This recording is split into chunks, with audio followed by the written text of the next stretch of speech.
नमस्कार। मैं अशोक राज आप सबका ग्लोबल आईएएस चैनल में हार्दिक स्वागत एवं अभिनंदन है। यह संस्थान मुखर्जी नगर दिल्ली में। आज जो टॉपिक है मध्यकालीन इतिहास का प्रैक्टिस सेट का। मध्यकालीन इतिहास से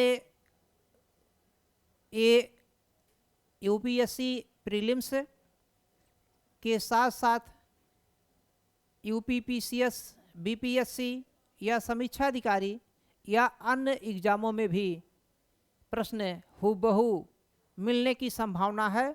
बहुत ही सोच समझ के क्वेश्चन बनाया गया है, तार्किक ढंग से क्वेश्चन बनाया गया है कॉन्सेप्ट के साथ, और उसी क्वेश्चन को उठाने का प्रयास किया गया है जिनके एग्जाम में आने की लगभग संभावनाएं बनी हुई हैं। लगभग क्वेश्चन आने की प्रबल संभावना रहेगी। तो हम फालतू बात ना करके चलते हैं टू दी पॉइंट, अपने क्वेश्चन की ओर मूव करते हैं। अभी तक जो हमारे चैनल पर नए हैं, चैनल को सब्सक्राइब नहीं किए हैं, चैनल को सब्सक्राइब कर लें, वीडियो को लाइक कीजिएगा और सभी मित्रों में ज़्यादा से ज़्यादा लोगों को शेयर करिएगा ताकि आपको भी फ़ायदा मिले और हमें भी।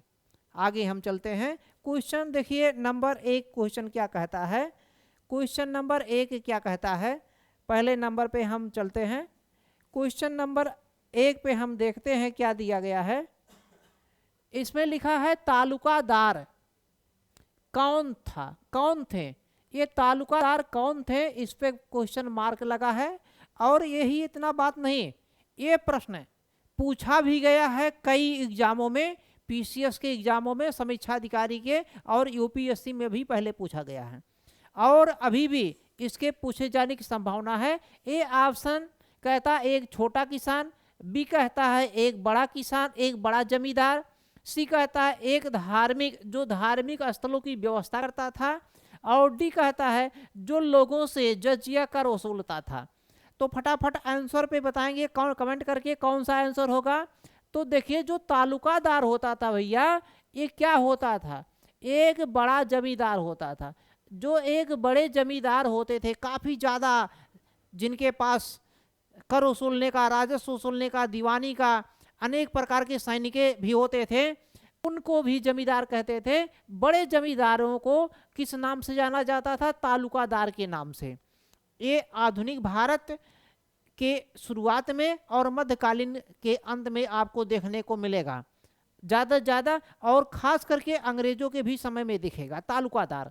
तो हम आगे चलते हैं अगले प्रश्न की ओर। अगला प्रश्न देखिए क्या कहता है।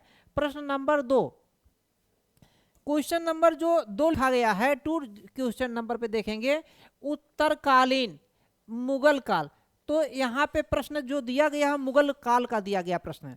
मुगल काल में उत्तर काल, यानी कि जब औरंगजेब का मृत्यु, औरंगजेब का मृत्यु कब हो जाता है, सभी लोग जानते होंगे। औरंगजेब का मृत्यु जो बहुत ही कट्टर था, सुन्नी था, ये सभी लोग जानते हैं, सुन्नी था, कट्टर था। इसका जो डेथ होता है, डेथ कब हो जाता है, 1707 ईस्वी में, है ना। तो उसी के बाद में इसकी धार्मिक कट्टरता ने मुगल को समाप्त करने पर समाप्त कर दिया। मुगल काल को यानी कि समाप्त करने में मुख्य रूप से औरंगजेब ही जिम्मेदार था, इसकी धार्मिक कट्टरता। ऐसा मैं नहीं कहता, इतिहासकार लोग कहते हैं, इतिहासकारों के अनुसार मैं भी बता रहा हूं। तो उत्तर काल की बात है। उत्तरकालीन मुगल काल में सैयद जो बंधु थे, सैयद बंधु में 2 लोग मुख्य रूप से हैं। सैयद वंशों के बारे, सैयद जो बंधु हैं, इनके बारे में निम्न में से कह रहे हैं। कौन सा कथन क्या है, इसमें थोड़ा सा दिया गया है। कौन सा कथन सत्य नहीं है, कौन सा कथन क्या है, सत्य नहीं है। ये दिया है मेन चीज, इसमें क्या देखना, सत्य नहीं है, ये ध्यान देना है। सत्य है कि सत्य नहीं है, पूछा गया कौन सा कथन सत्य नहीं है। तो नंबर 1 में लिखा है उन्होंने प्रशासन शक्ति को नियंत्रित किया। नंबर बी में लिखा है उन्होंने सहिष्णुता की धार्मिक नीति अपनाई। उन्होंने राजा साहू के साथ एक समझौता किया, वह जहांदारा शाह को सत्ता में लाए। तो ये इसमें दिया गया है, ये 4 ऑप्शन है। अब चारों में से सही ऑप्शन क्या होगा, जो सैयद बंधु हैं, ये सैयद बंधु लोगों ने जो जहांदार शाह है, जहांदार शाह को सत्ता में लाए थे। देखिए औरंगजेब की जो मृत्यु होता है, मैंने बता दिया औरंगजेब का मृत्यु 1707 में होता है। इसके मृत्यु के बाद में इसका बड़ा बेटा गद्दी पर बैठता है, जिसका नाम है शाह आलम प्रथम। शाह आलम प्रथम कहिए या इसी का दूसरा नाम अगर देखेंगे बहादुर शाह प्रथम, इसी को मुअज्जम भी कहते हैं। ये सबसे ज्यादा उम्र में गद्दी पर बैठा था, 63 साल की उम्र में, 63 वर्ष की उम्र में गद्दी पर बैठा था शाह आलम प्रथम या मुअज्जम या बहादुर शाह प्रथम कहिए, 63 साल में। इसी के समय के जो इतिहासकार खफी खां थे, उन्होंने इनके लिए शाह आलम के लिए शाह ए बेखबर, शाह ए बेखबर की उपाधि दिया था, क्योंकि ये 63 साल की उम्र में बैठा था, इसको शासन सत्ता से ज्यादा मतलब नहीं था, लगभग वृद्ध हो चुका था। और इसके मरने के बाद में, इसके मरने के बाद में अगर देखेंगे तो जो गद्दी पर बैठता है, इसका बेटा जो गद्दी पर बैठता है, तो 4 इसके बेटे हैं। ये जो 4 बेटे हैं, इन चारों बेटों में उत्तराधिकार के लिए युद्ध हो गया था, और युद्ध 1 महीने तक चला, वो 1 मंथ, 1 माह तक चला, और 1 माह तक इसको शाह आलम प्रथम को दफनाया ही नहीं गया था। इसका मतलब जीते जी शाह ये बेखबर था, और मरने के बाद भी शाह ये बेखबर ही रह गया, यानी कि 1 महीने तक दफनाया नहीं गया। इनके बेटों ने कहा जब तक युद्ध निर्णय नहीं लेगा, सत्ता में कौन आएगा, तब तक जो है इनको दफनाया नहीं जाएगा। अब इनके बाद में कौन आता है, इनके बाद में देखेंगे कौन आता है। अब दूसरे नंबर पे इनके बाद में अगर बात करेंगे, इसका नाम क्या, जहांदार शाह। तो जहांदार शाह अभी नहीं आ रहा है, अभी आएगा फारूक सियर आएगा, फारूक सियर। फारूक सियर के बाद में जहांदार शाह आता है। तो यहां तक क्लियर हो गया है। तो इसी को सत्ता में लाए थे ये सैयद बंधु। अब सैयद बंधु में 2 लोग कौन थे, एक का नाम है अब्दुल्ला खां और दूसरा का नाम है हुसैन अली। 2 लोग थे, एक का नाम है अब्दुल्ला खां और दूसरे का नाम है हुसैन अली। हुसैन अली एक का नाम, दूसरे का नाम अब्दुल्ला खां। तो समझ में आ गया सैयद बंधुओं के बारे में कौन सा कथन सत्य नहीं है, ये है ना। तो जहांदार शाह जो है इसको सत्ता में लाए हैं। जहांदार शाह, ये यहाँ पे थोड़ा सा, यहाँ पे जहांदार शाह है, जहांदार शाह, और जहांदार शाह के बाद में कौन आता है, फारूक सियर आता है। तो फारूक सियर, तो फारूक सियर को सत्ता में लाए थे, ना कि जहांदार शाह को लाए थे। जहांदार शाह को ये लोग नहीं लाए थे, फारूक सियर को ये लोग गद्दी पर बैठाए थे। यहाँ से शुरू होता है, यानी कि सैयद बंधु का काम फारूक सियर से शुरू होता है। यानी कि कहने का मतलब जो सैयद बंधु हैं, ये 2 लोग, कौन से 2 लोग हैं, अब्दुल्ला खां और हुसैन अली। ये 2 लोग जो हैं अब मुगल काल में, जो उत्तरकालीन मुगल काल में है, शासक नाम मात्र के बनते हैं, और शासन ज्यादातर देखता कौन है, सैयद बंधु। यहां तक सबके समझ में आ गया। हम आगे चलते हैं। अगला प्रश्न देखिए क्या कहता है। प्रश्न नंबर 3 बहुत ही शानदार प्रश्न है। लिखा गया बंगाल की खाड़ी में, सभी लोग जानते होंगे ये बंगाल की खाड़ी है, यह ना बंगाल की खाड़ी। बंगाल की खाड़ी में समुद्री डकैती हेतु हुगली नदी का प्रयोग, हुगली नदी है, इसका प्रयोग कौन करता था। तो बंगाल की खाड़ी में हुगली नदी का प्रयोग कौन करता था। 4 ऑप्शन दिया गया, पुर्तगाली है, डच है, अंग्रेज है और फ्रांसीसी है। तो देखिए कौन करता था। तो हुगली नदी का प्रयोग समुद्री डकैती के रूप में अगर बात करेंगे, अभी शुरुआत में सबसे पहले हमारे पास कौन आए थे, सबसे पहले भारत में पुर्तगाली आए थे, है ना। 1498 में वास्को डी गामा कालीकट में, यानी कि यहाँ पर पहुंचे हैं। तो सबसे पहले यही लोग आते हैं, पुर्तगाली। तो पुर्तगालियों ने देखिए अगर देखेंगे तो सबसे पहले हमारा कॉन्सेप्ट के आधार पे उत्तर पुर्तगाली ही हो जाता है। तो इसलिए राइट ऑप्शन क्या हो जाएगा, पुर्तगाली। तो क्लियर हो गया। अगले प्रश्न की ओर चलते हैं। अगला प्रश्न क्या कहता है, प्रश्न क्या लिखा है, निम्न में से कौन सा जोड़ा सही नहीं है।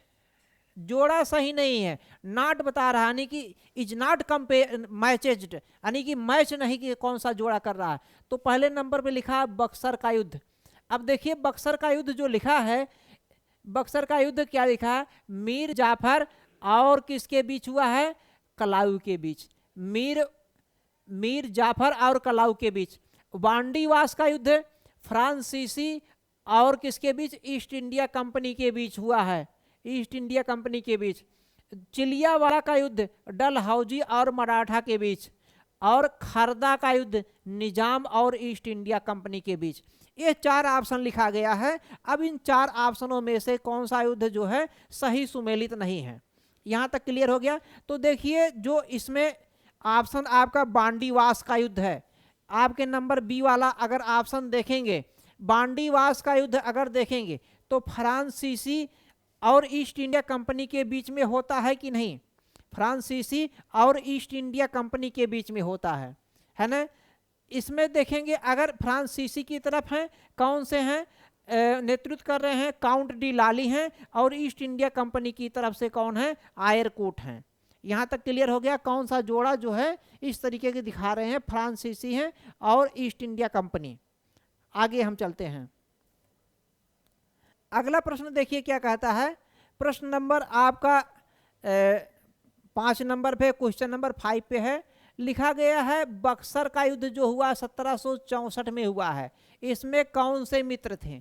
तो एक में लिखा है निजाम है, मैसूर का शासक है और अवध के नवाब हैं।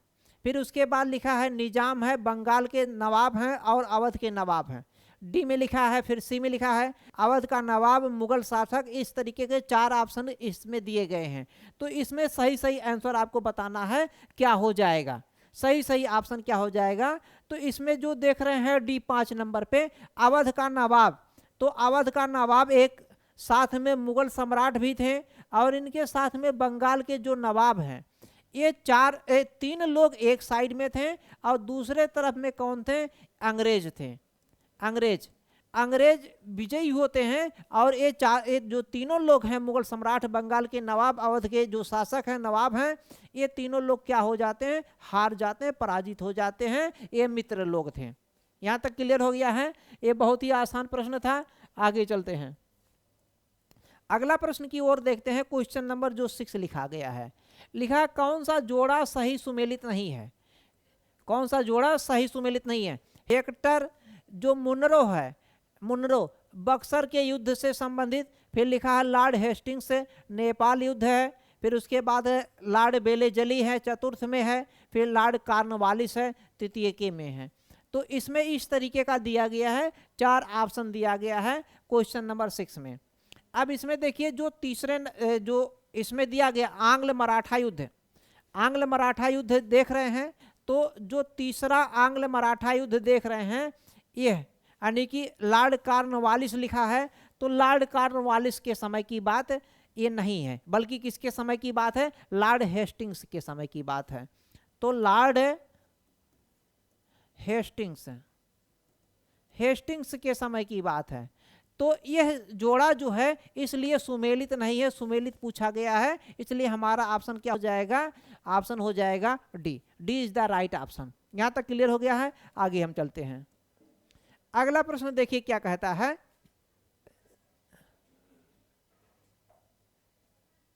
अगला प्रश्न लिखा है लॉर्ड बेलेजली। लॉर्ड बेलेजली के मैसूर के जो सुल्तान हैं, टीपू सुल्तान, इनके साथ युद्ध में जिसमें टीपू की मृत्यु हो गई थी, किसने मुख्य अंग्रेजी सेना का जो है कमान संभाला था? तो आर्थर बेलेजली लिखा है, जनरल हैरिस लिखे हैं और जनरल स्टुअर्ट हैं और नन ऑफ दीज। तो इसमें 4 ऑप्शन इस तरीके का दिया गया है। इसका मतलब जो टीपू सुल्तान का मृत्यु होता है, देखते होंगे 1799 ईस्वी में होता है। 1799 ईस्वी में ये मृत्यु हो जाता है। और इनकी जो राजधानी था, राजधानी श्रीरंगपट्टनम को 4 मई 1799 को जो है 4 मई 1799 को जो है श्रीरंगपट्टनम को जीत लेते हैं अंग्रेज। तो इसमें कौन है? इसका ऑप्शन क्या हो जाएगा? 7 का जो है 7 का भी हो जाएगा जनरल हैरिस। जनरल हैरिस यानी कि B is the right option. इसका मतलब जनरल हैरिस जो थे ये अंग्रेजी सेना का क्या कर रहे थे? नेतृत्व कर रहे थे। आगे चलते हैं। अगला प्रश्न क्या कहता है? अगला प्रश्न लिखा है संगोली की संधि। संगोली की संधि, संगोली की संधि में ईस्ट इंडिया कंपनी की ओर से किसने हस्ताक्षर किया था? हस्ताक्षर पूछा गया। जो संगोली का संधि हुआ है इसमें ईस्ट इंडिया कंपनी की ओर से किसने जो है हस्ताक्षर किया है? तो क्वेश्चन नंबर 8 है। 8 का क्या है? इसका ऑप्शन क्या हो जाएगा? सी। सी का मतलब हो गया है colonel Paris, colonel Paris Bradshaw. तो C is the right option. यहां तक क्लियर हो गया है? आगे चलते हैं। अगला प्रश्न देखिए क्या है। अगला प्रश्न लिखा गया है निम्न में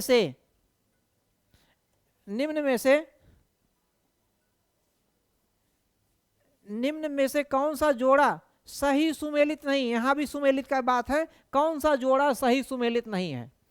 ये जो है कौन सा जोड़ा? ए में लिखा है इलाहाबाद की संधि 1765 में हुआ है। आपको जानना सूची 1 को सूची से 2 से मिलाना है, सही गलत। मंगलौर की संधि 1784 में, सालबाई की संधि 1782 में और मद्रास की संधि 1669 में। तो 1669 इसी में डाउट लग रहा है। जब प्रश्न आप पढ़ते हैं, एक बार पढ़े रहेंगे तो तुरंत क्लियर हो जाएगा। इसका मतलब आपका डी ऑप्शन हो जाएगा सही उत्तर। डी जो है सही सुमेलित नहीं है। तो कौन सा हो जाएगा? डी। ये 1769 है। 1669 की बजाय कितना है? 1769 है ना। और इसके अगर देखेंगे जस्ट एक शताब्दी बाद 1869 में क्या होता है? गांधी जी का जन्म हो जाता है। 2 अक्टूबर को सभी लोग जान रहे होंगे, 2 अक्टूबर को जो है गांधी जी का जन्म, जबकि इसके पहले की घटना ये है। यहां तक सबके समझ में आ गया है? अगले प्रश्न की ओर चलते हैं।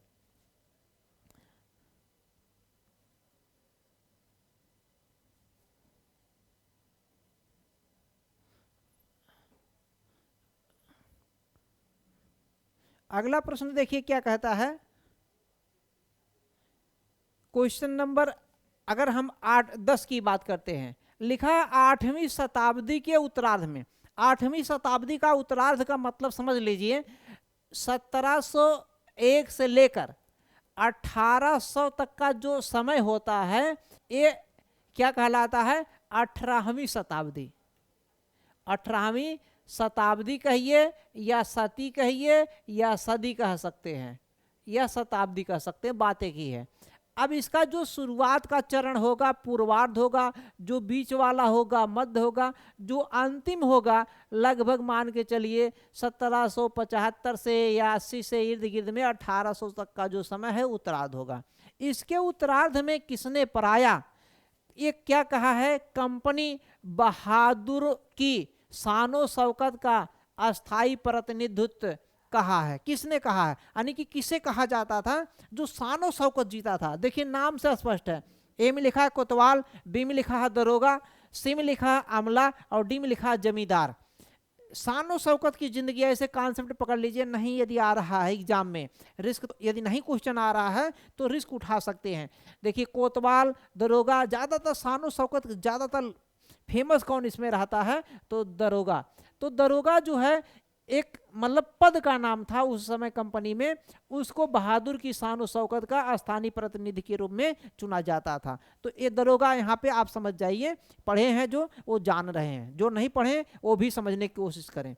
अगला प्रश्न क्या देखिए लिखा गया है, चिरस्थायी। चिरस्थायी मतलब जो परमानेंट सेटलमेंट था, परमानेंट सेटलमेंट अस्थाई बंदोबस्त जो लाया गया था, जो हमारी राजस्व वाली भू राजस्व की नीति थी, जो अंग्रेजों ने भू राजस्व की नीति लाया था जिसमें भारतीयों का शोषण किया गया, अस्थाई बंदोबस्त है ना, इस्तमरारी जिसे कहते हैं, इसी को लिख दिया गया चिर अस्थाई बंदोबस्त यानी कि परमानेंट सेटलमेंट के बारे में कौन सा कथन सही है? इसमें सही पूछा गया, ध्यान देना, सही पूछा गया। चिरस्थायी बंदोबस्त मद्रास और बंबई प्रेसिडेंस के हिस्सों में लागू था। तो पहले नंबर पे जानना है मद्रास और बंबई में नहीं था, है ना। तो ये स्टेटमेंट पहले नंबर पे ही गलत हो गया। दूसरे नंबर पे क्या लिखा है, चिरस्थायी बंदोबस्त में भूमि पर वंशानुगत अधिकारों वाले गोस्वामियों को एक नया वर्ग बनाया गया। अभी इस पे हम रोकते हैं, चलिए आगे लिखते हैं। देखिए चिरस्थायी बंदोबस्त द्वारा बनाए गए भूस्वामी किसी भी परिस्थिति में कि अधीन कभी भी हटाए नहीं जा सकते। ऐसा नहीं था कि कभी भी नहीं हटाए जा सकते थे, ये गलत लिखा है। कैसे गलत लिखा है? देखिए, अस्थाई बंदोबस्त में, परमानेंट सेटलमेंट में जो अंग्रेज थे जमींदारों को एक समय दे दिए थे, इस समय तक सूर्य डूबने के पहले पहले यदि अपना कर लगान लाके जमा हमारे पास रख देते हैं, जमा कर देते हैं, तो आपकी जमींदारी व्यवस्था बनी रहेगी, अन्यथा आपकी जमींदारी छीन ली जाएगी। सूर्यास्त होने यानी कि सन के सेट होने के, सनसेट है ना, उसके ठीक पहले पहले, तो सूर्यास्त होने के पहले पहले होता था, इसलिए इसको, इस चिर अस्थाई बंदोबस्त को सूर्यास्त का कानून भी कहते हैं। तो एक ऐसा जो लिखा गया का अधीन कभी भी नहीं हटाया जा सकता है, हटाया जा सकता था, जमींदारों को उसकी जमींदारी छीन लिया जाता था अगर वो कर नहीं देते थे। इसका मतलब क्या है? पहला स्टेटमेंट गलत है, यह गलत था, और तीसरा स्टेटमेंट गलत था, केवल दूसरा इसका मतलब सही है। करें सही उत्तर का चयन करें, तो इसलिए ऑप्शन क्या हो जाएगा? बी, यानी कि केवल 2 ही सही है ना। यहां तक क्लियर हो गया है? कुछ चीजें नहीं आती हैं तो 1-2 आ रही हैं, तो उसको आप कॉन्सेप्ट के आधार पर समझ सकते हैं, ऑप्शन छाटना जो होता है आसान हो जाता है। यहां तक क्लियर हो गया? आगे मैं बढ़ता हूं। अगला प्रश्न देखिए क्या कहता है, बहुत ही शानदार प्रश्न है, छोटा प्रश्न है। क्वेश्चन नंबर 12 की ओर हम मूव करते हैं। 12 क्या कह रहा है? 12 में लिखा है, किसने यह विचार व्यक्त किया था कि भारत में ब्रिटिश आर्थिक नीति घिनौनी है? बहुत ही घिनौनी है, ब्रिटिश आर्थिक नीति बहुत ही घिनौनी है, बेकार है, अच्छी नहीं है, बहुत ही भद्दी है। ब्रिटिश आर्थिक नीति जो है वास्तव में घिनौनी थी, कहने लायक था, जिन्होंने कहा वो अच्छा कहा। अब ये पूछा गया ये किसने व्यक्त किया था? बाल गंगाधर तिलक ने, या कार्ल मार्क्स ने, या एडम स्मिथ ने, या दादा भाई नौरोजी ने? किसने कहा था ये? तो कार्ल मार्क्स का नाम सुने होंगे, तो कार्ल मार्क्स ने कहा था। एक कथन किसने कहा था? कार्ल मार्क्स ने। इनका एक कथन और भी था, इन्होंने कहा सूती कपड़ों के घर में सूती कपड़ों की भरमार हो गई। क्या कहा था इन्होंने? सूती कपड़ों के घर में सूती कपड़ों की भरमार हो गई। जैसे यदि आपके घर में जो सामान है उसी सामान का भरमार हो जाए तो कीमत कुल मिला के समझ गए क्या होगा। तो ये किसने कहा था? कार्ल मार्क्स ने कहा था। ऐसा कार्ल मार्क्स ने व्यक्त किया था कि ब्रिटिश आर्थिक नीति के संदर्भ में। यहां तक क्लियर हो गया है? इंपॉर्टेंट बहुत है, बहुत ही इंपॉर्टेंट क्वेश्चन था। अगला प्रश्न देखिए क्या कहता है, क्वेश्चन नंबर 13। अगर 13 की बात मैं करता हूं, क्वेश्चन नंबर 13 पे आते हैं। लिखा गया क्या है क्वेश्चन नंबर 13 पे? लिखेंगे भारत के इतिहास में, ये भारत के जो इतिहास की बात हो रहा है, इंडियन हिस्ट्री की बात हो रहा है ना, हिस्ट्री ऑफ इंडिया की बात हो रहा है, इसके संदर्भ में उल गुलान भी हो सकता है, इसको कहते हैं महान उपद्रव।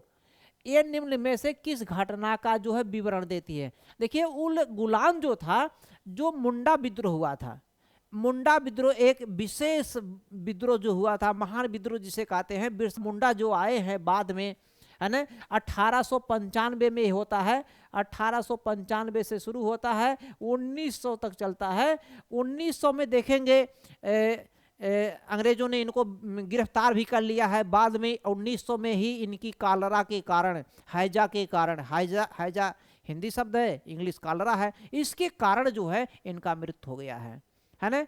इन्होंने अपने को स्वयं को भगवान घोषित किया, भगवान का जो है अग्रदूत घोषित किया था, है ना।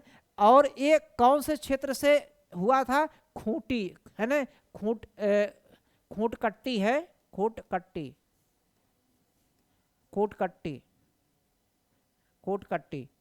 तो खूंटकट्टी में एक स्थान था, खूंटकट्टी स्थान क्या होता था? ये जो जनजाति लोग थे, जनजाति मुख्य रूप से जो मुंडा हैं, मुंडा जनजाति या आदिवासी जो लोग हैं, कई लोग आदिवासियों का एक समूह होता था, ये सामूहिक रूप से खेती करते थे। सामूहिक रूप से क्या करते थे? खेती करते थे। जितने भी यहाँ पे जनजाति थी, मुख्य रूप से मुंडा जनजाति के लोग जो है एक सामूहिक रूप से खेती करते थे। उसी सामूहिक रूप से खेती को एक खूंटकट्टी कहा जाता था, खूंटकट्टी, है ना। इसमें बाद में क्या हुआ, जमींदार साहूकार जो बड़े बड़े लोग थे इसमें, उन लोगों ने इनकी खेती को नष्ट करना शुरू कर दिया, हटाना शुरू कर दिया, अनेक प्रकार से प्रताड़ित किए। बाद में इन्होंने जो है आंदोलन किया। और इसको अभी अगर करंट से जोड़ना चाहें, अभी हाल ही में प्रधानमंत्री, भारत के प्रधानमंत्री ने यहाँ पे खूंटी स्थान है, झारखंड का ये क्षेत्र आता है। कहाँ पे क्षेत्र का ये है? झारखंड का ये क्षेत्र है। ये सब जानना होगा आपको, पूछा जा सकता घुमा फिरा करके। झारखंड है ना, तो झारखंड का क्षेत्र है। यहाँ पे प्रधानमंत्री जनमन योजना शुरू किया आदिवासियों के लिए, जनमन योजना। तो करंट से है लिंक, लेकिन अभी हम चलते हैं इसे मतलब अपने जो है ऑप्शन पे। तो इस तरीके से 1899 से 1900 के जो बिरसा मुंडा का विद्रोह होता है, इसी से संबंधित है। ये ऑप्शन आप देख सकते हैं, डी ऑप्शन इसका मिलेगा इस हिसाब से प्रश्न में। क्लियर हो गया? तो मैं आगे चलता हूं, अगले प्रश्न की ओर चलता हूं। देखिए क्वेश्चन नंबर 1857 का आ गया है। 1857 का जो विद्रोह होता है, 1875 का, 57 का नहीं है। 1800 यहाँ पे गलती लोग कर देते हैं, 1875 को 1857 समझ बैठते हैं, तो इसलिए गलती हो जाता है। 1875 में 75 में दक्कन में अगर बात करेंगे, दक्कन सभी लोग जान रहे होंगे, ये महाराष्ट्र और कर्नाटक का क्षेत्र मिल जाता है। मुख्य रूप से महाराष्ट्र वाला जो क्षेत्र है, दक्कन में दंगा हुआ था। उसका तत्कालिक कारण क्या था? अकाल की छाया है, महाजनों के द्वारा ऊंची ब्याज दर है, ऊंची भू राजस्व दर है, जबरदस्ती किए गए धार्मिक सुधार आंदोलन है। तो क्वेश्चन नंबर 14 पे आप ध्यान दीजिए। क्वेश्चन नंबर 14 में क्या है? महाजन जो लोग थे, जो महाजन यानी कि जमींदार लोग जो थे, साहूकार लोग थे, इनके द्वारा ऊंची ब्याज दर पर लगान कर दिया गया था, बहुत ब्याज ज्यादा लगा दिए थे। इसीलिए यहाँ पे जो है दक्कन में जो है विद्रोह हुआ था, दंगा हो गया था, और ये तत्कालिक कारण था। यहां तक क्लियर हो गया? बहुत इंपॉर्टेंट प्रश्न है। क्वेश्चन नंबर देखिए जो 15 दिया गया है, क्वेश्चन नंबर 15 पे देखेंगे, ब्रिटिश भारत में अनेक विद्रोह हुए। उन विद्रोहों के संदर्भ में कल्लार नाम से जाने गए जो लोग हैं, वो किस क्षेत्र से संबंधित थे? कल्लार इंपॉर्टेंट है। ब्रिटिश भारत में विद्रोह हुआ था, जो कल्लार थे वो कल्यार क्या थे? तो कल्लार में अगर देखेंगे जो मदुरा है, मदुरई जिसे कहते हैं, मदुरई वाले क्षेत्र में कल्लार से संबंधित है। कल्लार का संबंध किससे है? मदुरा से, मदुरई से है। यहां तक क्लियर हो गया है? अगला प्रश्न देखिए, क्वेश्चन नंबर 16 जो दिया गया है 16 पे, ये दो भागों में बटा हुआ है।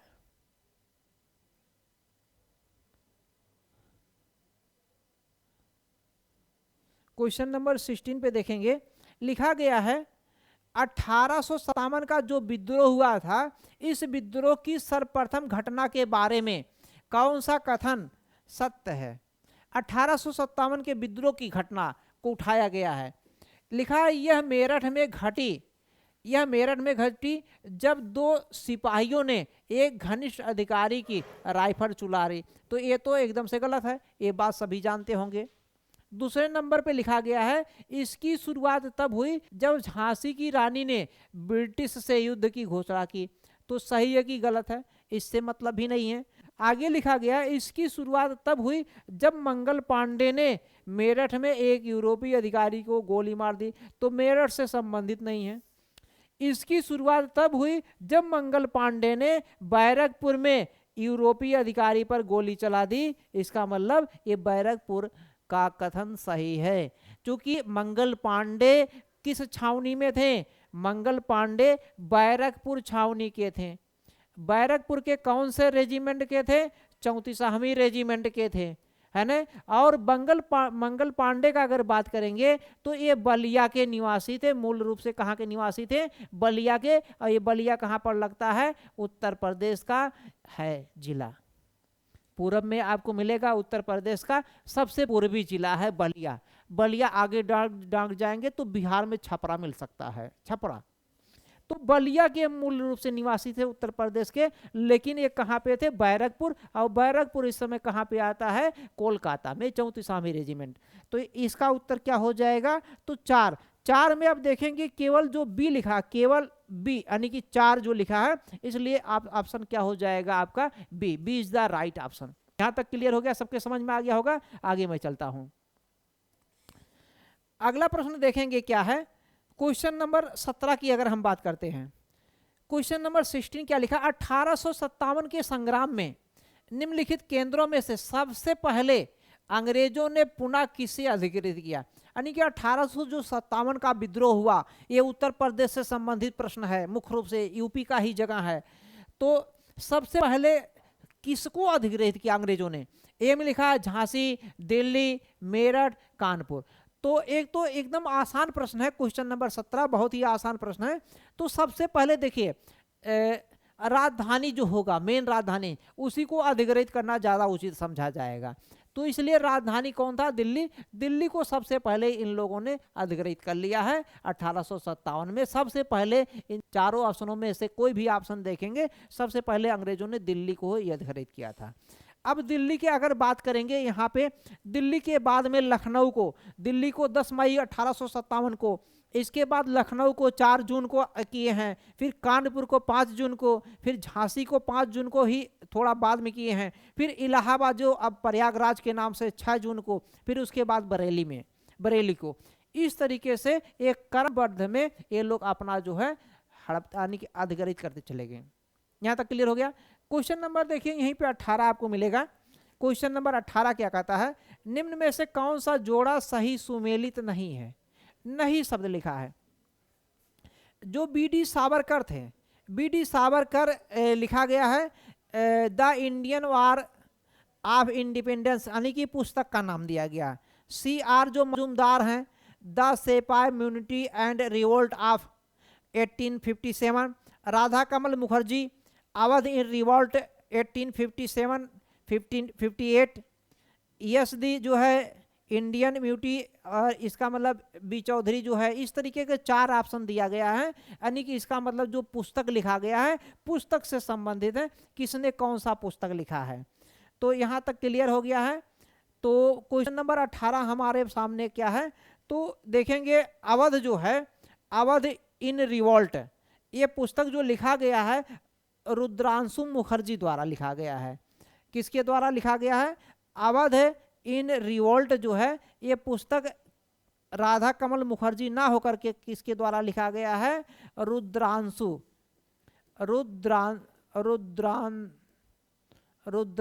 जो है इनके द्वारा लिखा गया है, मुखर्जी, रुद्रांशु मुखर्जी द्वारा ये पुस्तक लिखा गया है अवध इन रिवोल्ट 1857-58। यहाँ तक क्लियर हो गया। आगे प्रश्न की ओर मैं चलता हूं। अगला देखिए क्या लिखा है, क्वेश्चन नंबर 19 जो लिखा गया है। क्वेश्चन नंबर 19 क्या कहता है, किसने कहा था कि 1857 की घटना का प्रारंभ धर्म के संघर्ष के रूप में हुआ था और उस घटना का अंत स्वतंत्रता संग्राम में हुआ। 1857 का जो घटना था यानी कि एक संघर्ष जो हुआ है ये धर्म के संघर्ष के रूप में हुआ है, लेकिन अंत कैसे होता है उसका, एक स्वतंत्रता संग्राम के रूप में होता है। एक किसका कथन है, तो देखिए 4 ऑप्शन दिया है। इन चारों ऑप्शन में जो यशयन सेन है इन्होंने ही कहा था। यशयन सेन ने एक पुस्तक लिखा है, इनकी पुस्तक का नाम है 1857। इस पुस्तक का नाम ही 1857 इसी 1857 नामक पुस्तक में दिखाई देता है। उस समय के सरकारी इतिहासकार हैं, 1857 के समय के ही यशयन जो है वो सरकारी इतिहासकार हैं। तो इन्होंने ही पुस्तक लिखा। कई बार पूछा गया 1857 नामक पुस्तक का लेखक, केवल पुस्तक का नाम ही है 1857 यशयन सेन। यहां तक क्लियर हो गया। अगला प्रश्न देखिए 20 नंबर पे क्या कहता है, लिखा निम्न स्थानों पे से 1857 के विद्रोह के आरंभ में सही घटनाक्रम बताना है। यानी कि जो 1857 का विद्रोह हुआ है यहां से प्रश्न उठाया गया है। एक लिखा है कानपुर लिखा है, फिर क्या लिखा है लखनऊ लिखा है, फिर इलाहाबाद लिखा है, फिर बरेली लिखा है, फिर झांसी लिखा है। तो इनका क्रम बताना कि सबसे पहले जो विद्रोह हुआ है ये विद्रोह सबसे पहले कहाँ हुआ है। तो सबसे पहले अगर देखेंगे विद्रोह आपको कहाँ मिलता है, तो सबसे पहले विद्रोह हमें कहाँ दिखाई देता है, तो दिल्ली में दिखाई देता है, फिर लखनऊ में, फिर कानपुर में। लखनऊ, तो सबसे पहले लखनऊ देखेंगे, 2 कहाँ पे है, 2 यहीं पे मिल गया। लखनऊ के बाद में कानपुर मिलता है, कानपुर के बाद में झांसी मिलता है, झांसी के बाद में प्रयागराज इलाहाबाद, उसके पास कौन सा मिलता है, बरेली मिलता है। इसलिए हमारा ऑप्शन क्या हो जाएगा, सी। क्या हो जाएगा, सी। तो ये थोड़ा सा टेक्निकल प्रश्न बनाया गया, फैक्ट नुमा बनाया गया है, ये कॉन्सेप्ट पे नहीं है, लेकिन थोड़ा सा पढ़ेंगे तो कॉन्सेप्ट भी क्लियर रहेगा। मैं आगे चलता हूं। प्रश्न नंबर देखिए 21 क्या कहता है। प्रश्न नंबर 21, अगर 21 की बात करेंगे, प्रश्न नंबर देखिए 21 लिखा है, भारतीय राष्ट्रवाद का जनक, भारतीय राष्ट्रवाद का जनक किसे कहा जाता है। एक बहुत ही आसान ही प्रश्न है, सभी लोग जान रहे होंगे, गोपाल कृष्ण गोखले, बाल गंगाधर तिलक, सुरेंद्र नाथ बनर्जी, इनमें से कोई नहीं। तो 21 का प्रश्न बहुत ही आसान है, भारतीय राष्ट्रवाद का जनक किसे कहा गया है। तो देखिए इसका उत्तर क्या हो जाएगा, इनमें से कोई नहीं। क्यों होगा इनमें से कोई नहीं, क्योंकि इसका जो भारतीय राष्ट्रवाद का जनक जो माना गया है, किसे माना जाता है, राजा राम मोहन राय को। राजा राम मोहन राय, राजा राम मोहन राय को माना जाता है। क्लियर है, कई बार यहां से प्रश्न पूछे जाते हैं और मेंस में भी प्रश्न इससे बनते हैं। राजा राम मोहन राय और रविन्द्रनाथ टैगोर के विचारों में क्या समानताएं हैं, क्या अंतर था, या गांधी से भी तुलना किया जा सकता है, कंपेयर कराया जाता है।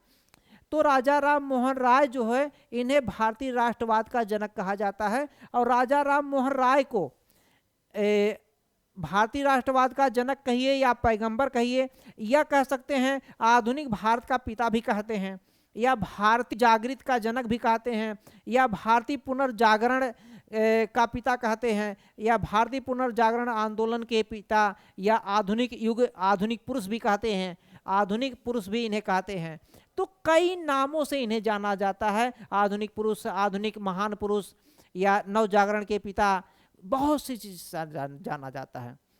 अब इनमें थोड़ा सा फैक्ट आप जान लीजिए, बहुत चीजें इंपॉर्टेंट है। अगर देखेंगे तो ब्रह्म समाज की स्थापना इन्होंने ही किया था, ब्रह्म समाज की स्थापना इन्होंने ही किया था।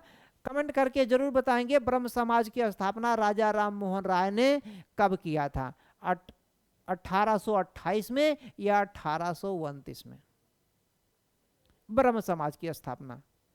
क्लियर हो गया।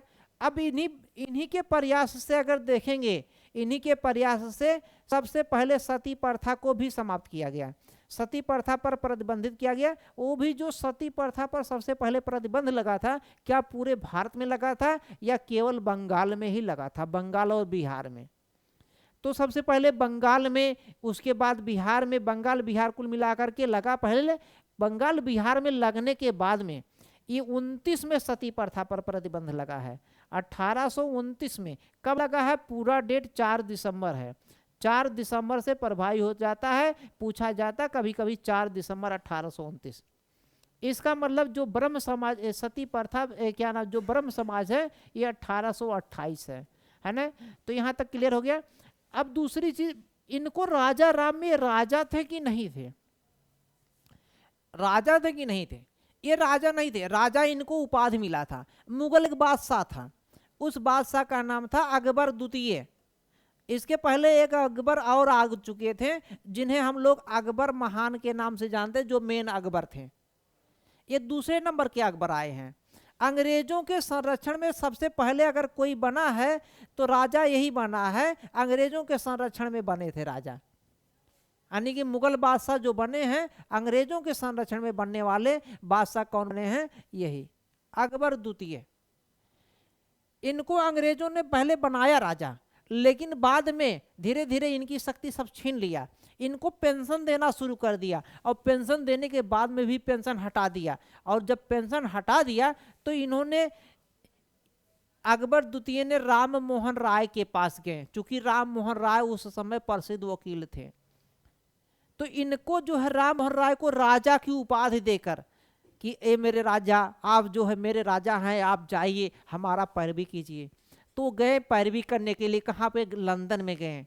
है ना। तो जब लंदन में गए पैरवी करने के लिए, इनके पेंशन के लिए, किस लिए, पेंशन के लिए, आपको पेंशन में अनुसूची में भी मिलेगा, तो पेंशन में के लिए गए थे। हालांकि वहीं पे लड़ते लड़ते मुकदमा कुशी वहीं पे लंदन में ही जो है राजा राम मोहन राय का मृत्यु हो गया है ना। ब्रिस्टल में जो है, इंग्लैंड के लंदन में ब्रिस्टल में जो है इनको दफना दिया गया है। तो आगे बस यहीं तक है। तो मैं आगे चलता हूं अगले प्रश्न की ओर। अगला प्रश्न देखिए क्या कहता है, पुनः आ गया है राजा राम मोहन राय। अगर बात करते हैं राजा राम मोहन राय और रविन्द्रनाथ टैगोर, इन दोनों में कौन से विचार ऐसे थे जो सहभागी थे, यानी कि कौन से ऐसे विचार थे जो मिलते थे राजा राम मोहन राय और रविन्द्रनाथ टैगोर। ये रविन्द्रनाथ टैगोर क्या है, ये इन्हें गुरु की उपाधि दिया, गुरुदेव। गुरुदेव रविन्द्रनाथ टैगोर हैं। ये रविन्द्रनाथ टैगोर राष्ट्रगान सभी लोग जानते होंगे, राष्ट्रगान इन्होंने ही लिखा है, सभी लोग जान रहे हैं। तो क्या समानता था, अंतरराष्ट्रीयता का या मूर्ति पूजा का विरोध का या तार्किक और वैज्ञानिक दृष्टिकोण में विश्वास रखना, या सभी। तो इसका ऑप्शन देखिए एकदम सभी था। राजा राम मोहन राय भी तार्किक थे, वैज्ञानिक दृष्टिकोण रखते थे, अंतरराष्ट्रीय स्तर की समझ भी थी उनके पास भी, मूर्ति पूजा का विरोधी करते थे, और यही पूरी की पूरी जो है इनमें भी था, गुरुदेव रविन्द्रनाथ टैगोर में। क्लियर हो गया, गुरुदेव रविन्द्रनाथ टैगोर दोनों में, इसका मतलब ऑप्शन क्या हो जाएगा, डी। अगर हम 23 नंबर की बात करें, लिखा निम्न में से किसकी स्थापना राजा राम मोहन राय द्वारा की गई थी, यानी कि किसकी स्थापना राजा राम मोहन राय ने किया था। ए में लिखा आत्मी सभा, बी में दूसरे नंबर पर लिखा ब्रह्म समाज, तीसरे नंबर पर लिखा प्रार्थना समाज, और चौथे नंबर पर लिखा है आर्य समाज। देखिए ये सभी जानते हैं आर्य समाज की स्थापना जो है स्वामी दयानंद सरस्वती ने किया था, दयानंद सरस्वती ने। और ये दयानंद जो सरस्वती थे, ये आर्य समाज की स्थापना कहाँ किए थे, 75 में किए थे, है ना। कब किए थे, 1875 में बम्बई में, है ना। तो ये दयानंद सरस्वती से संबंधित है, तो इसलिए 4 ऑप्शन जिसमें होगा वो उत्तर हमारा हट जाएगा पहले नंबर पे। अगर देखेंगे प्रार्थना समाज, प्रार्थना समाज भी राजा राम मोहन राय नहीं लाए थे। तो कौन कौन लाए थे, आत्मी सभा लाए थे और ब्रह्म समाज। ब्रह्म समाज 2 एकदम इसमें है, इसमें इन तीनों में है, लेकिन इसमें 4 की वजह से हट गया है। और देखिए आत्मी सभा जो है किसने लाया था, राजा राम मोहन राय लाए थे, इसलिए 1 और 2 जो है ये सही है, इसलिए हमारा उत्तर कौन हो जाएगा, B. B is the right option. 23 का क्या हो जाएगा, बी। बी सबके समझ में आ गया, यहां तक क्लियर हो गया। तो आत्मी सभा किसने लाया था, क्लियर हो गया। आत्मी सभा किसने लाया था, राजा राम मोहन राय ने लाया था, हमने बता दिया है। और कब लाए थे, 1815 ईस्वी में। 1815 ईस्वी में ये राजा राम मोहन राय स्थापित किए थे। अब सवाल क्यों स्थापित किए थे, इसके पीछे कुछ कारण रहा होगा, क्यों स्थापित किए थे, तो क्या कारण रहा है। इसकी स्थापना अगर देखेंगे राजा राम मोहन राय किए हैं, और क्यों किए हैं, सबको एक ईश्वरवाद लाना चाहते थे। राजा राम मोहन राय एक ईश्वर की बात करते थे कि एक ईश्वर है हमारे पास, सब ईश्वर की बात नहीं है, बहुदेववाद में नहीं बात जाना चाहते थे, एक ईश्वरवाद के लिए ये लाए थे। यहां तक क्लियर हो गया। अगला प्रश्न की देखिए, क्वेश्चन नंबर अगर 24 की बात करते हैं, क्वेश्चन नंबर 24 में क्या कहता है। क्वेश्चन नंबर देखिए 24 की अगर बात करते हैं, लिखा गया इनमें से कौन सेक्रेटरी के रूप में हिंदू फीमेल स्कूल से संबंधित था, जो बाद में बेथ्यून फीमेल स्कूल के नाम से जाना जाने लगा। यानी कि हिंदू फीमेल स्कूल को बाद में क्या कहते हैं, बेथ्यून फीमेल स्कूल कहते हैं। हिंदू जो फीमेल स्कूल है इसको क्या कहते हैं, ये क्या कहते हैं, बेथ्यून फीमेल स्कूल के नाम से जाना जाता है। इससे कौन संबंधित है, तो एक इनका नाम आप सुने होंगे, ईश्वर चंद्र विद्यासागर। तो ईश्वर चंद्र विद्यासागर ने ही महिलाओं के कल्याण के लिए ये विद्यालय खोला था, हिंदू फीमेल स्कूल की स्थापना किया था। बाद में इसका नाम क्या हो गया है, बेथ्यून फीमेल स्कूल। यही ईश्वर चंद्र विद्यासागर जो हैं, इन्हीं के प्रयास से 1856 में पहली बार जो है अगर देखेंगे जुलाई में 1856 में विधवा पुनर्विवाह इन्हीं के प्रयास से शुरू होता है ना। और लॉर्ड कौन करते हैं, शुरू करते हैं, लॉर्ड कैनिंग। लॉर्ड कैनिंग की देन है जिसमें विधवा पुनर्विवाह जो है इस पे इनके समय में आया है। और मुख्य रूप से सही देन किसका प्रयास रहा है, ईश्वर चंद्र विद्यासागर, है ना। यहाँ तक क्लियर हो गया। बाकी हम कहानी ईश्वर चंद्र विद्यासागर पे पढ़ चुके हैं, फिर बाद में पढ़ेंगे। अगला प्रश्न क्या कहता है, अगला प्रश्न हम देखते हैं क्या लिखा है। क्वेश्चन नंबर 25 की अगर हम बात करते हैं, लिखा निम्न कथनों पर विचार कीजिए। जो कथन दिया गया उस पर विचार करना है। लिखा बंकिम चंद्र चटर्जी कोलकाता विश्वविद्यालय के प्रथम स्नातक थे। अब बंकिम चंद्र चटर्जी तो जो थे कोलकाता विश्वविद्यालय के पहले स्नातक थे कि नहीं, पहले ग्रेजुएट थे कि नहीं। सबसे पहले अगर कलकत्ता विश्वविद्यालय के बात करेंगे, ग्रेजुएट की बात करेंगे तो यही थे, है ना। कलकत्ता विश्वविद्यालय से ही से और पहले स्नातक यही किए हैं, है ना। दूसरे नंबर पे देखेंगे केशव चंद्र सेन के सती के विरुद्ध अभियान के फलस्वरूप तत्कालीन गवर्नर जनरल सती प्रथा पर कानून लगा दिया था। तो इनका तो रोल था ही नहीं भैया, इसलिए ये उत्तर गलत हो गया। चूंकि अभी मैं बताया हूँ सती प्रथा पे जो रोक लगा है वो किसके प्रयास से लगा है, राजा राम मोहन राय के प्रयास से, है ना। 4 दिसंबर 1829 को किसने लगाया होगा। 1829 में कौन था, लॉर्ड कॉर्नवालिस थे कि विलियम बेंटिंग थे। कमेंट करके बताइए दोनों में से कौन थे, लॉर्ड कॉर्नवालिस या विलियम बेंटिंग। आगे देखेंगे ईश्वर चंद्र विद्यासागर ने महिलाओं की शिक्षा को प्रोत्साहित करने के लिए कोलकाता में बेथ्यून स्कूल स्थापित किया था। इसके पहले अभी आ गया था, इसलिए ये भी सही है, ये भी सही है, 2 गलत है। तो 1 और 3 जिसमें है वो उत्तर आपका क्या हो जाएगा, एकदम सही हो जाएगा। यहाँ तक किसी को कोई डाउट हो तो कमेंट करके जरूर बताएंगे। किसी को कोई प्रकार का डाउट हो तो तुरंत बताएंगे। क्लियर हो गया कि नहीं। आगे मैं चलता हूं। अगला प्रश्न क्या कहता है, क्वेश्चन नंबर देखेंगे 26। लिखा गया स्वामी दयानंद सरस्वती के संदर्भ में ये बात करना है। स्वामी दयानंद सरस्वती अभी मैंने इस पे चर्चा कर दिया है थोड़ा सा। वह देवी और देवताओं में मूर्ति पूजा के विरुद्ध थे, वेदों को आमोद मानते थे, ईश्वर चंद्र विद्यासागर से मिलने गए थे और उनसे विचार विमर्श किए थे। वह कर्म और पुनर्जन्म के सिद्धांत में विश्वास करते थे। उनके अनुसार केवल वेद ही स्वतंत्र और अंतिम शब्द हैं। देखिए जो ये स्वामी दयानंद सरस्वती थे, ये मुख्य रूप से इन्होंने देखिए अभी मैंने बताया आर्य समाज का स्थापना किया है, बम्बई में समाज की स्थापना किया है, 1875 में किया है। और चाहे ये कहे चाहे ये बात देखिए, चाहे आर्य समाज लिखा जाए या स्वामी दयानंद सरस्वती लिखा जाए, तो ये देखिए जो ये लिखा गया है इनका मानना था कि वेद ही सब कुछ है, यानी कि वेद पर ये ज़्यादा बल देते थे।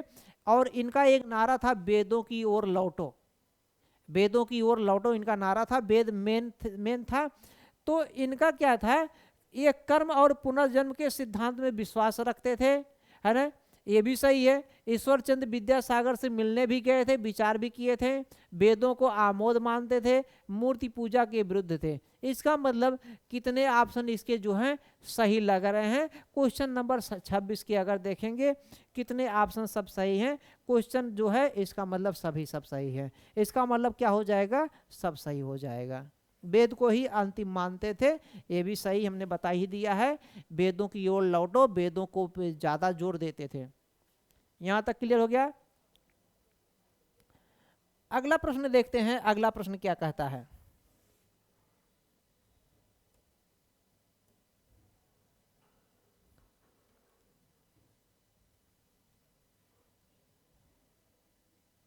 क्वेश्चन नंबर 27 अगर देखेंगे, बहुत ही छोटा प्रश्न है, बहुत ही शानदार प्रश्न है। लिखा गया है अलीगढ़ आंदोलन किसने चलाया था, बहुत ही इंपॉर्टेंट। अलीगढ़ आंदोलन सर सैयद अहमद खां को कौन नहीं जानता है, इनका जन्म दिल्ली में हुआ था। आगे इस पे फिर दोबारा प्रश्न लिखा गया है, सर सैयद अहमद खां के बारे में कौन सा कथन सही नहीं है, नहीं लिखा है। इसका मतलब जो सही है वो सही है, जो गलत है। इन्होंने वैज्ञानिक समाज साइंटिफिक सोसाइटी की स्थापना 1864 में गाजीपुर में किया, सही है। गाजीपुर उत्तर प्रदेश में लगता है कि नहीं, बोलो फटाफट।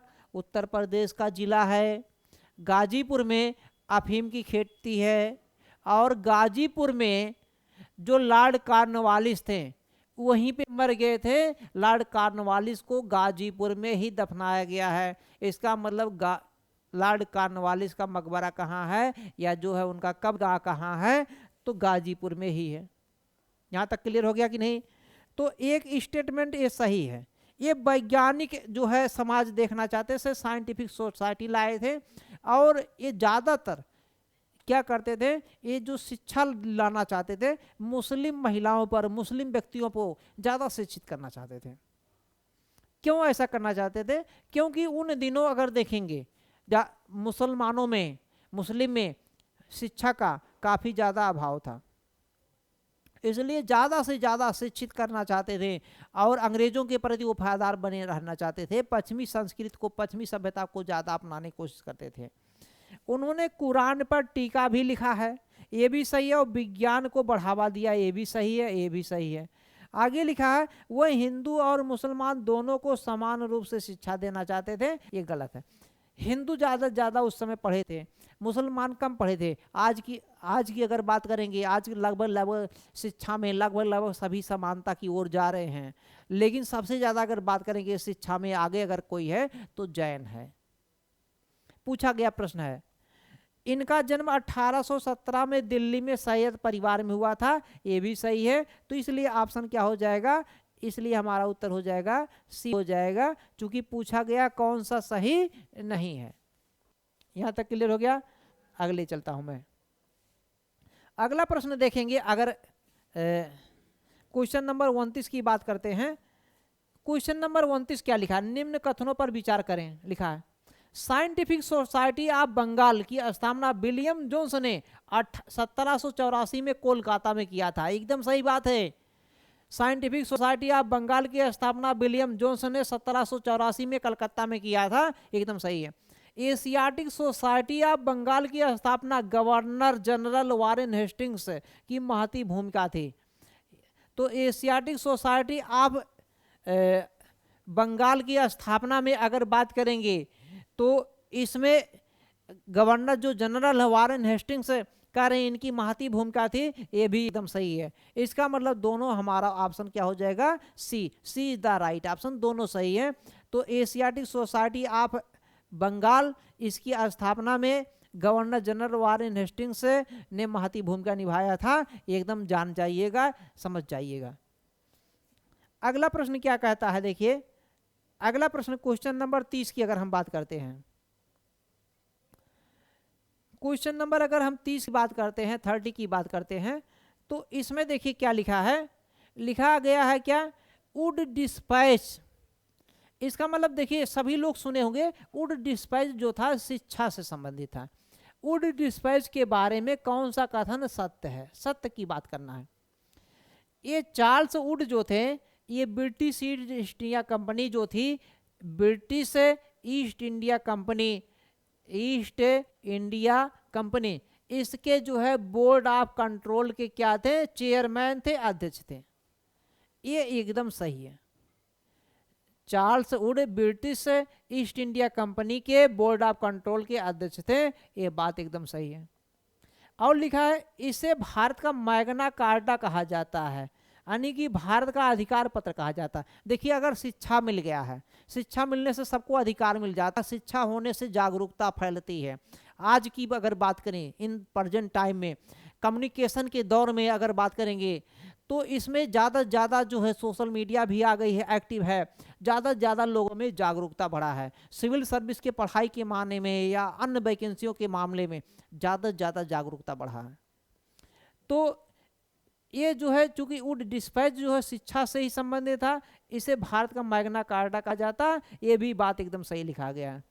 और क्या लिखा है इसमें, उच्च शिक्षा का माध्यम अंग्रेजी और स्कूली स्तर की शिक्षा का माध्यम देसी भाषा को बनाया गया था, ये सुझाव दिया गया है।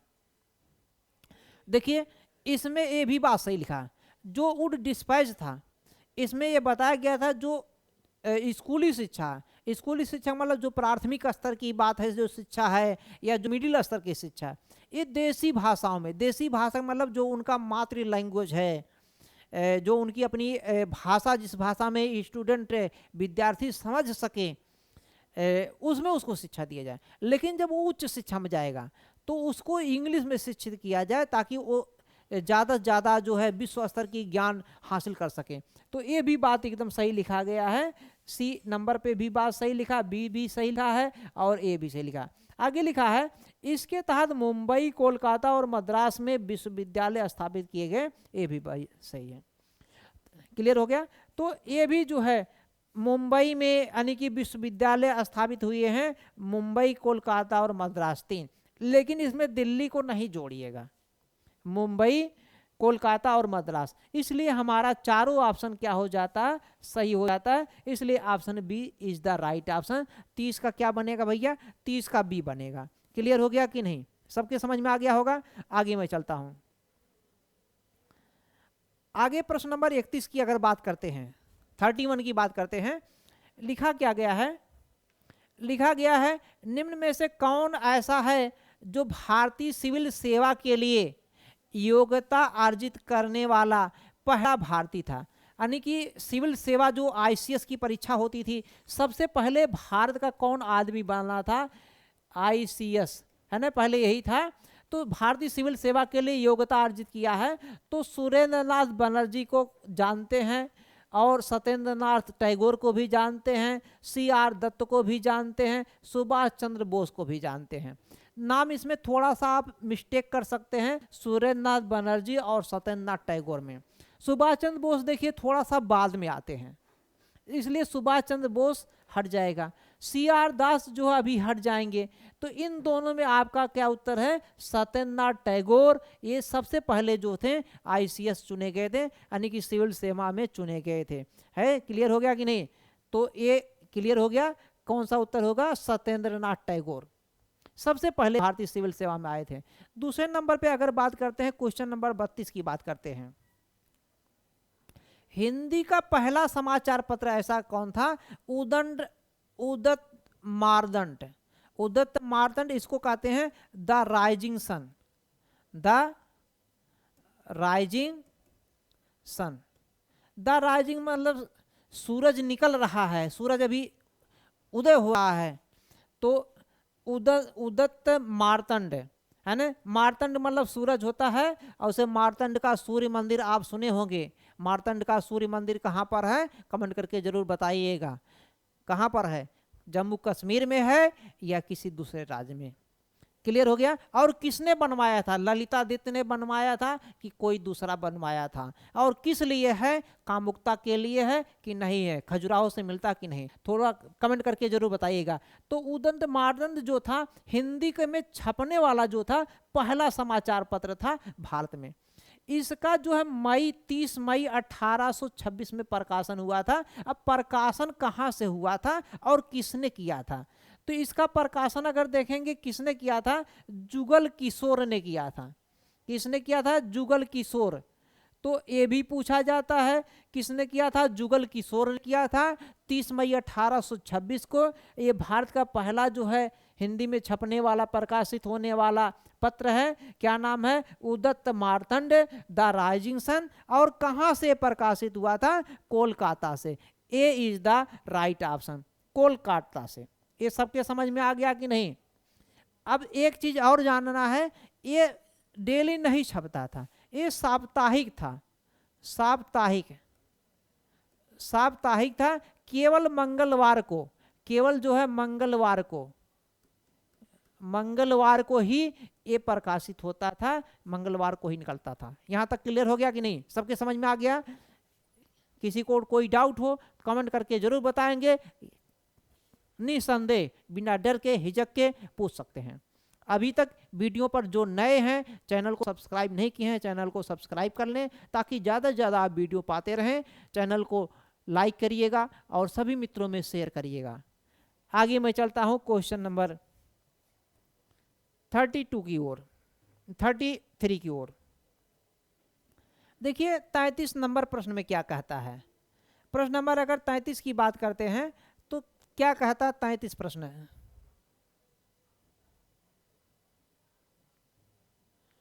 थर्टी थ्री में क्या कहता है, लिखा गया है भारतीय राष्ट्रीय कांग्रेस के प्रथम अधिवेशन के बारे में निम्न कथनों पर विचार करना है। भारतीय राष्ट्रीय कांग्रेस का अगर देखेंगे स्थापना सभी जानते हैं A.O. ह्यूम ने किया था, एलन अडोबियम ह्यूम ने, है ना, बम्बई में किया गया, पहली स्थापना है, पहला बैठक भी होता है। तो पहला जो बैठक होता, पहला जो अधिवेशन होता है, ये कह रहे हैं 1885 में मुंबई में हुआ। तो ये तो सभी जानते हैं, बच्चा बच्चा जानता है, वनडे की तैयारी करने वाला जो अभी आया शुरुआत में वो भी जान रहा है 1885 में बम्बई में, सही है। भारतीय राष्ट्रीय कांग्रेस के समकालिक अधिवेशन में होने के कारण सुरेंद्र नाथ बनर्जी इस अधिवेशन में उपस्थित नहीं हो पाए थे। अब यही दो वाले स्टेटमेंट फंसाएगा आपको कि सुरेंद्र नाथ बनर्जी इसमें आए थे कि नहीं आए थे। सुरेंद्र नाथ बनर्जी शामिल हुए थे कि नहीं शामिल हुए थे।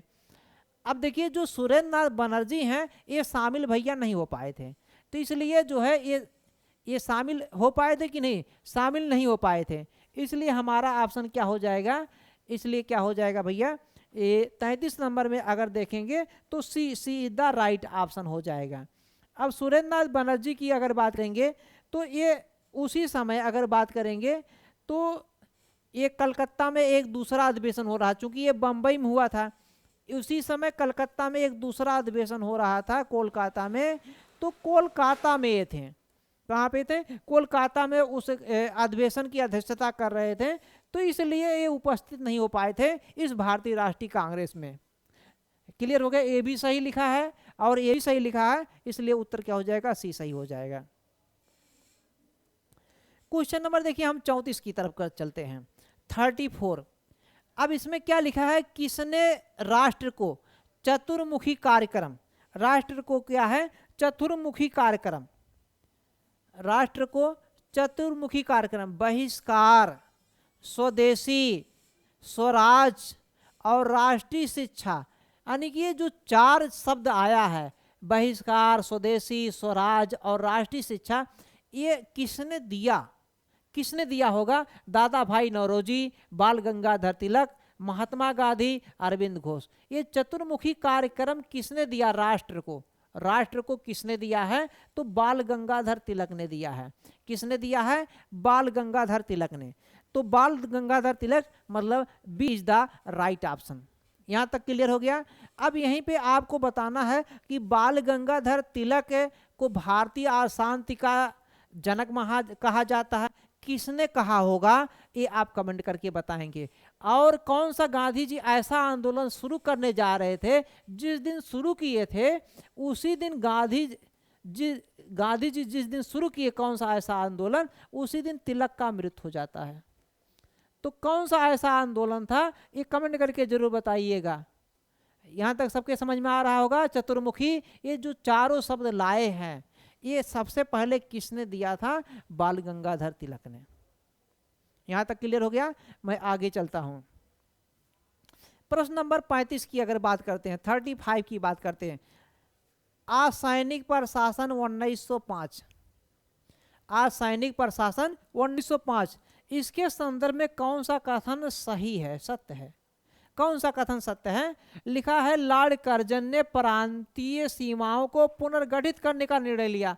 जो प्रांतीय सीमा था उसको पुनर्गठित करने का मतलब जो है जो बंगाल जो काफी विस्तार में था, जिसमें बांग्लादेश भी था, असम भी था, बंगाल काफी दूर तक था, उसकी शक्ति को तोड़ना चाहता था। शक्ति को अप्रत्यक्ष रूप से तोड़ करके जो है तोड़ने के लिए मतलब क्या है, वो कह रहा था कि मैं तोड़ना चाहता हूँ, मतलब प्रशासन करना चाहता हूँ, प्रशासन सही नहीं हो रहा है, उसका कहना था कि प्रशासन करने के लिए है, जबकि वो क्या करना चाहते थे कि हमारे यहाँ जो यहाँ पे हिंदू और मुसलमान, इनकी दोनों शक्तियों को अलग करना चाहता था, ये शक्तियाँ अलग रहें, ये शक्तियाँ अलग।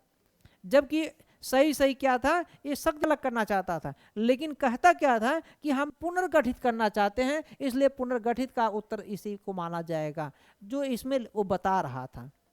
यहाँ तक क्लियर हो गया। पूर्वी बंगाल तथा असम नामक एक नया प्रांत बनाया गया, ये भी इसी के अंतर्गत है। तो पूर्वी बंगाल और असम, पूर्वी बंगाल को असम से अलग किया गया है, लेकिन ये हालांकि बाद में 1911 में असम एक नया प्रांत के रूप में उभर कर आएगा। अभी आगे चलकर जब 1911 में बंगाल विभाजन रद्द हो जाएगा, जिसमें दिल्ली दरबार भी लगता है, उसी दिल्ली दरबार में होता है कि अब राजधानी जो है कोलकाता से केवल तुष्टीकरण की नीति अपनाया गया है। तुष्टीकरण की नीति अपनाने के लिए 1911 में राजधानी बदलने का ऐलान किया गया और 12 में राजधानी कोलकाता से कहा गया दिल्ली। दिल्ली जो है, दिल्ली का एक समय पहले नाम लिक्का भी हुआ करता था, और कई नाम मिलेंगे आपको। मैं आगे चलता हूँ। तो इसलिए दोनों कथन सही है, इसलिए ए इज द राइट आंसर।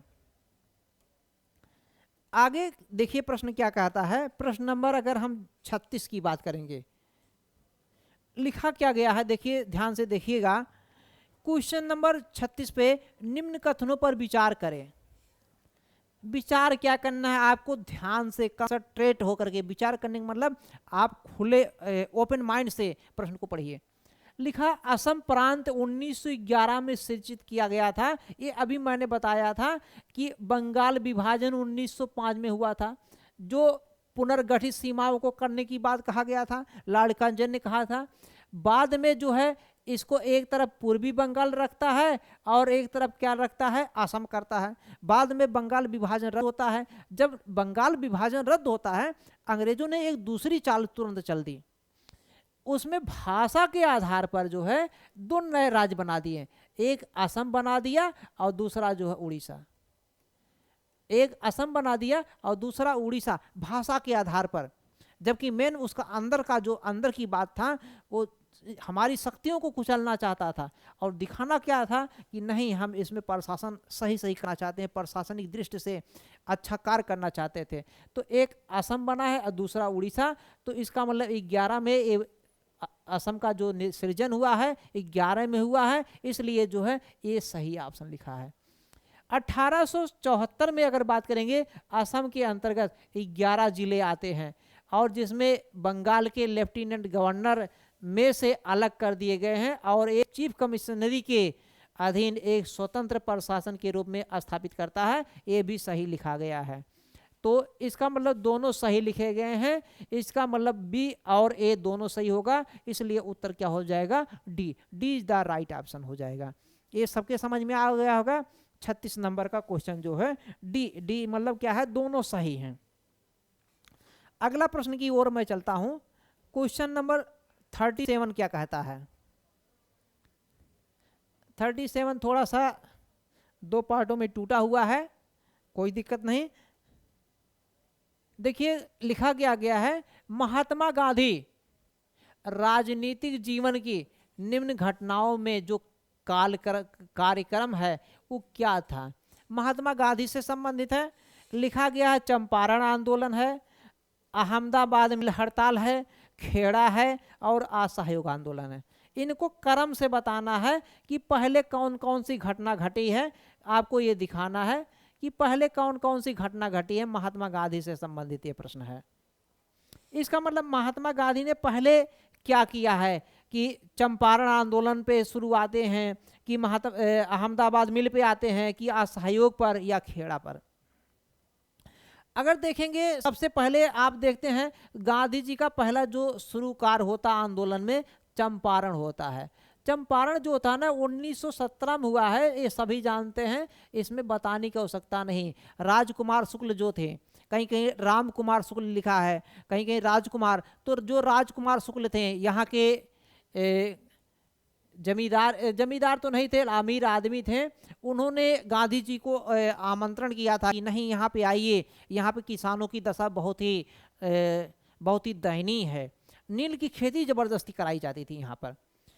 यानी कि यदि 1 बीघा जमीन है तो उसके 3 हिस्से पर जो है नील की खेती जबरदस्ती किसानों से कराई जाती थी। इस 3/20 जो हिस्सा है, 1 बीघा में 3 बिस्सा होता है, 1 बीघा में जो है मतलब 20 बिस्से को 1 बीघा कहा जाता था, और उसमें से 3 बिस्से पे जबरदस्ती खेती करना पड़ता था। इसीलिए इसको लिखा जाता है ऐसे 3 यानी कि 3/20 यानी कि 3/20। इसका मतलब 3 हिस्से पर खेती करने का मतलब 3 कठिया पर था, 3 कठिया पर था, यहीं पर था, नील की खेती से संबंधित था। और गांधी जी पहली बार इसी चंपारण में भाग लेते हैं। अब इनके साथ में 1-2 लोग नहीं, कई लोग रहते हैं। श्री हर नरहरि पारिख थे, राजेंद्र प्रसाद थे, कई लोग ऐसे थे। और इसी में अगर देखेंगे चंपारण में ही जो रविन्द्रनाथ क्या नाम है इनका, गुरुदेव रविन्द्रनाथ टैगोर नहीं है, राजेंद्र प्रसाद इन्हीं के साथ हैं। राजेंद्र प्रसाद इनसे जो है काफ़ी ज़्यादा प्रभावित हो गया। उसे राजेंद्र प्रसाद जो ये वही राजेंद्र प्रसाद हैं जो भारत के पहले राष्ट्रपति बनते हैं। ये बिहार के ही रहने वाले थे। पूछा गया है राजेंद्र प्रसाद कहाँ के थे, बिहार के ही थे। इन्होंने ही इस आंदोलन से गांधी से प्रभावित होकर पहली बार महात्मा शब्द कह दिया। इनके मुंह से निकल गया महात्मा। तो महात्मा शब्द मतलब भावुक होकर के, दिल में एक हिसाब से लगाव होकर के बात महात्मा शब्द कह दिए। तो पहला जो आंदोलन, अगर गांधी का पहला राष्ट्रीय आंदोलन अगर कोई होता है, गांधी का पहला राष्ट्रीय आंदोलन होता है तो ये चंपारण ही राष्ट्रीय आंदोलन है गांधी का। हालांकि उसे गांधी जी जब प्रवसन कर रहे थे दक्षिण अफ्रीका, लगभग 21 वर्ष रहे थे। पूछा जाता है गांधी जी कितने रहे, 21 वर्ष रहे हैं दक्षिण अफ्रीका में, साउथ अफ्रीका में, जहां पर वो दक्षिण अफ्रीका वही है जहां पर जोहान्सबर्ग और किम्बरले सोने की खान और हीरे की खानें हैं। तो वहीं पे थे गांधी जी, और वहीं से ज़्यादातर रचनात्मक कार्य या कोई भी कार्य इस तरीके से सीखते हैं कि आंदोलन कैसे हो, कैसे नहीं हो, कैसे जो है देश को स्वतंत्र कराया जाए। तो पहली बार यहाँ पे जो है गांधी जी आते हैं और हिस्सा लेते हैं। लेकिन जब प्रवसन होता था वहाँ भी एक बार आए थे बनारस विश्वविद्यालय में। बनारस विश्वविद्यालय में एक समारोह में गांधी जी पहली बार शामिल हुए थे। तो अलग चीज़ है। ये पहला चीज़ हमारा क्या हो गया है, तो पहले ए हो जाएगा, चंपारण हो जाएगा। इसके बाद में अगर देखेंगे जो अहमदाबाद मिल होता है, ये भी जो है ये फरवरी और मार्च ये 1918 में होता है। फरवरी और मार्च 1918 में होता है। अहमदाबाद में जो है ये जो मिल मालिक हैं ये बोनस को लेकर के था। गांधी जी पहली बार आते हैं। इसी में देखेंगे अनसुईया बेन पटेल भी हैं जो अम्बालाल साराभाई की बहन हैं, और अम्बालाल साराभाई जो थे एक मिल मालिक थे, उन्हीं की बहन थी अनसुईया बेन जो पटेल हैं, और गांधी जी की वो साथ में रहती हैं। कई बार पूछा गया है। तो ये दूसरे नंबर पे होता है। तीसरे नंबर पे अगर मार्च में 22 मार्च की लगभग बात देख करेंगे तो मार्च में लगभग ये मार्च के अंत में खेड़ा आंदोलन होता है। इसके बाद में असहयोग आंदोलन होता है। असहयोग आंदोलन सब जानते हैं 1920 से चलता है, 1922 तक चलता है। 22 में जब देखेंगे 4 फरवरी 1922 को देखेंगे, 1922 को जब चौरी चौरा घटना हो जाता है ना गोरखपुर में, जिसमें भगवान दास अहीर जो है जुलूस का नेतृत्व कर रहे थे। कई लोग अंग्रेज मारे जाते हैं, लगभग 22 मान के चलिए 22 अंग्रेज सिपाही मारे जाते हैं। तो इसमें जो है इस तरीके का दिखाई देता है। तो उस घटना के कारण असहयोग आंदोलन गांधी ने क्या कर लिया है, उस घटना को गांधी जी ने वापस ले लिया, अपनी असहयोग आंदोलन को वापस ले लिए हैं। तो ये सभी जान रहे होंगे। तो इस तरीके से पहले क्या हो जाएगा, ए फिर बी फिर सी फिर D. A B C D का मतलब हो गया ऑप्शन क्या हो जाएगा, A is the right option आपका बनेगा। A is the right option. ये क्वेश्चन नंबर आपका जो है 37 का होगा, 37 का ए हो जाएगा। यहाँ तक सबके समझ में आ गया है। अब इसके बाद में हम चलते हैं 38 नंबर पर। 38 नंबर पे अगर हम देखते हैं क्वेश्चन नंबर 38 की बात करते हैं, बहुत ही शानदार प्रश्न है। लिखा गया है हंटर आयोग, इसकी नियुक्ति की गई थी, किस लिए की गई थी, काली कोठारी घटना के बाद में किया गया था। दूसरे नंबर पे लिखा है जलियांवाला बाग जो हत्याकांड हुआ है ये जलियांवाला बाग सभी लोग जान रहे होंगे 1919 में हुआ है। अप्रैल की घटना है। अप्रैल में कब हुआ था सभी लोग जान रहे होंगे 13 अप्रैल, है ना। तो 1857 का विद्रोह, बंगाल का विभाजन। तो इसका जो हंटर आयोग देखे थे, ये जलियांवाला बाग जो घटना घटा था उसी के बाद में हंटर आयोग का जो है गठन किया गया था। भारतीयों ने काफ़ी ज़्यादा डिमांड किया, काफ़ी ज़्यादा मांग किया, तब जाके हंटर आयोग का इसका जो है गठन किया गया। यहाँ तक सबके समझ में आ गया है। एक और चलते हैं क्वेश्चन नंबर 39 पे। क्या कहता है 39 पे? अगर 39 की बात करते हैं, लिखा 1921 में पहली बार किसने पूर्ण स्वतंत्रता की मांग किया? 1921 में मांग को किसने उठाया था पूर्ण स्वतंत्रता? 1921 में। हालांकि एक घटना 1921 से मैं और आपको जोड़ दे रहा हूं, 1921 में आपको एक घटना और देखने को मिलता है, बहुत इंपॉर्टेंट है, मोपला विद्रोह होता है। मोपला विद्रोह, जब आप विद्रोह में जाएंगे तो 1921 में मिलेगा मोपला विद्रोह। ये केरल में हुआ था, केरल से संबंधित है, ये भी इंपॉर्टेंट है, लेकिन इसका इससे तालमेल नहीं है। ये दूसरा विद्रोह से संबंधित 1921 का है, मोपला केरल का, और ये दूसरा है 1921 में पहली बार पूर्ण स्वतंत्रता की मांग किसने किया था? तो इन चारों ऑप्शन में देखेंगे किसने मांग किया था? मौलाना हसरत मोहानी ने। ये बहुत इंपॉर्टेंट, कई बार पूछा गया प्रश्न है, अभी भी पूछने की संभावना है। मौलाना हसरत मोहानी ने पहली बार पूर्ण स्वतंत्रता की मांग किया था। प्रश्न नंबर क्या हो जाएगा? ए नहीं, क्या नाम इसका, डी इज राइट ऑप्शन। यहां तक क्लियर हो गया। अब प्रश्न नंबर हम 40 की तरफ चलते हैं। क्वेश्चन नंबर 14 क्या कहता है? बहुत ही इंपॉर्टेंट प्रश्न है। देखिए लिखा है तिलक की मृत्यु। अभी इसके पहले मैंने चर्चा किया था, तिलक की मृत्यु होता है 1920 में होता है। गांधी जी जब अपना असहयोग आंदोलन शुरू करते हैं, जिस दिन शुरू करते हैं उसी दिन दुर्भाग्य से तिलक जी का मृत्यु हो जाता है ना। ये तिलक की मृत्यु पर किसने कहा था कि मेरा सबसे मजबूत बचाव चला गया? बहुत इंपॉर्टेंट है। किसने कहा था कि मेरा सबसे मजबूत बचाव चला गया? तो किसने ऐसा कहा होगा? शौकत अली कहे होंगे, मोहम्मद अली जिन्ना कहे होंगे, लाला लाजपत राय कहे होंगे, महात्मा गांधी। अब सोचिए कौन ऐसा ज्यादा रहा होगा जिसने कहा होगा कि मेरा सबसे मजबूत बचाव चला गया होगा। तो आप कुछ कॉन्सेप्ट लगा सकते हैं, दोनों तो बिल्कुल नहीं कहे होंगे। अब इन दोनों में से चयन करना होगा, तो चयन कौन हो जाएगा? गांधी जी। गांधी जी, यानी कि ऑप्शन क्या हो जाएगा? बी इज द, क्या नाम है इसका, D is the right option. यहाँ तक सबके समझ में आ गया है। तो इसी 40 क्वेश्चन पर मैं अभी तक रोक देता हूँ। अगर कहें तो फिर आगे लाता रहूँगा, लेकिन वीडियो को लाइक करिएगा, ज़्यादा से ज़्यादा मित्रों में शेयर करिएगा और सब्सक्राइब कीजिएगा। इसी पर मैं वीडियो को अपना रोकता हूँ। तब तक के लिए मैं आपसे इजाज़त लेता हूँ। धन्यवाद।